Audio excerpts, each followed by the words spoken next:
Manze jo, leo siku ya Easter nilipita hapo Mombasa nikacheki kuna maza fulani amedozi hapo na watoto wawili.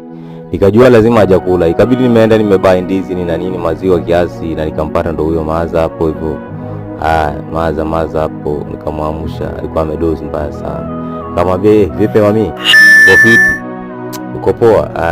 Mimi nimekucheki nikaona umelala hapa hivi na nikajua una kitu. Nimekuletea kitu hapo hivyo, ndizi, scones na maziwa.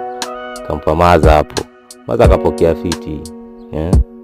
Maza akaniambia mazee Joe anatoka Thika nini hapo hadi imekuwa hadi. Nikamwambia do sina kitu, lakini sasa lazima tukule kitu yenye iko. Si lazima nipate gari ama nipate milioni ndio nilikuje kule jamaa. Na hivyo nikamsoti na kasombidi hapo. Siku ya Easter nikafanya madhambi yote nimefanya. Siku ya leo nikaosha na kitu kadogo. God siku zote ukicheki maskini msaidia, hata kama uko na 100 mwachie chwani.